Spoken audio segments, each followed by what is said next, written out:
So the Indiana Fever have signed Justine Pissott to a developmental contract in what is could be disaster situation. I'm not going to say it is.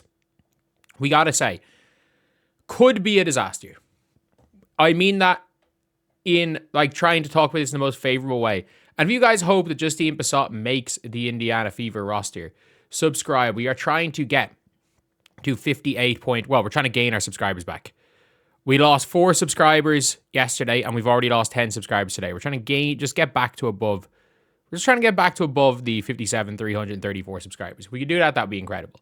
But Justine Pissott is a 6'4" sniper. And I don't know how she's going to play at the WNBA level. But she's a 6'4" sniper. She's not any less athletic. Katie Lou Samuelson, who the Indiana Fever paid a max contract to. It is not like a quick trigger and wide open shooter is basically is something that not a lot of people have. A 6'4" shooter with a quick trigger. There are very few of them in the world of women's basketball. There are. Like, it's not like this is this really common archetype of player. It's not. And the Indiana Fever have now, as good as officially said, we're bringing in Victoria Walker-Kimbrough for the long run. And that Michaela Timpson is going to be on the roster. The only thing I'm going to say is that the Indiana Fever, everyone's like, oh, if she develops well, she's going to call them. No, she's going to call to another team. If you are a Fever fan, you better hope that Justine Pissott goes 0 for 20 in preseason. Because if she steps in preseason, doesn't get cooked on the defensive end, and hits 2 3-pointers in a row, she is no longer a member of the Indiana Fever. Why is that? There are going to be 14 other teams in WNBA willing to cut somebody for a 6'4" sharpshooter. Sorry, 14 is exaggerating. There might be 11 teams willing to cut somebody for a 6'4" sharpshooter, who you have the reserved rights to for 4 years. Who you can sign for 4 years on a minimum, by the way. You have reserved rights to her for 4 years. Because you better believe the Indiana Fever are not going to match any signing. So if you guys don't know, basically, If you guys don't know, the Indiana Fever only have right of first refusal to her. She is a developmental contract. If anyone else wants to sign her, the Indiana Fever have to cut somebody on the spot, and they're not going to do that. I'm telling you that pretty much, not for a fact, because I don't know this organization exactly, but they're not going to cut somebody. This is an organization that did everything they could to accommodate a player who quit the team last year. Who did everything in their power to accommodate a player who quit. This is not an ideal scenario. Because especially the New York Liberty and the Atlanta Dream. The Atlanta Dream just want shooters everywhere. And I would say, why did the Atlanta Dream not take her? Because she wasn't worth a first-round pick. She wasn't there. The Atlanta Dream didn't have a second-round pick. The New York Liberty, all the New York Liberty do, if you guys don't know, they do not use they just stash their draft picks. They stash their draft picks and they get a bunch of stashes and sign players on the margins really well. They look for players that other teams have kind of underrated and they go and sign them. That's what the New York Liberty do. That is what the New York Liberty do. And I don't think people fully understand why the Liberty are so good. But now you have got a situation with Justine Pissott where she has officially not made the team. And people are like, oh, these developmental slots are going to be great for players. Yes, the developmental slots are great for players that you're never going to play. This is realistically a developmental slot. If you want to bring in a player, fair enough. If you're an organization like the Tempo, because it's very, very clear that one of their developmental slot players is a developmental slot player because she's not going to be over to start the season. Frida Booner. So basically, it allows them to go out with 12 players during the preseason. They have 12 players, and I'm not sure. Actually, no. Frida Bruner will be back to start season. She's not going to make training camp. So basically, she's signing on a developmental deal, They're going to bring somebody in. They're probably going to bring in Dara Mabry, Marina Mabry's sister, who's not nearly good enough to be a WNBA player. Not a bad player. She's doing well in Greece. But like, you've got a player like a Dara Mabry who's probably going to come in and play on the team for a couple of games, and play on the team for preseason, and then Frida Booners when she gets up to speed with the WNBA, because it is a bit of a learning curve. As good as she is, she's going to get converted. The problem is that we're not looking at Justine Pissott like that. We're just not. And you might be saying, oh, the team knows what they're doing. They've never seen her play.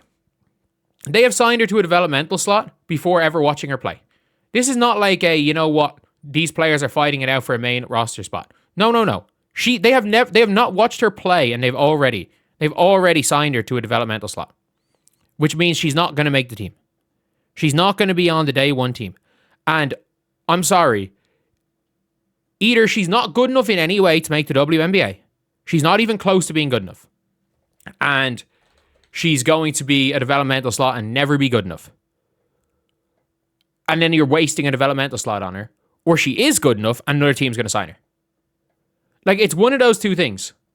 She's either nowhere near good enough and the Fever have wasted a draft pick instead of signing a stash, or she is good enough and another team is going to sign her in as soon as the 14 days.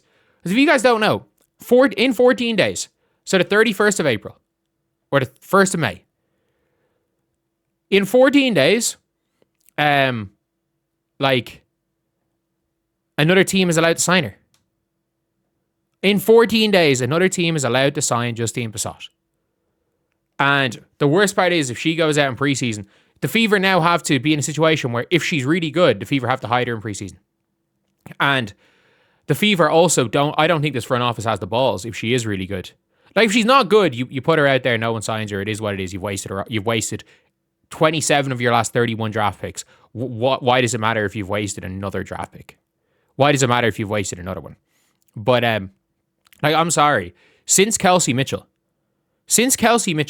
in 2018, Lexi Hull was the first player to make it past her rookie deal. The first player. They drafted Lauren Cox, who they cut after a rookie season in the lottery in 2020. They drafted Kaiser Gondrzig in the lottery in 2021, and they cut her after her rookie season. In 2022, they drafted Emily Enxler with a lottery pick and cut her after a rookie season. They cut 3 lottery picks after the rookie seasons in a row, this organization. Like, this organization is horrendous. Is a horrendous organization.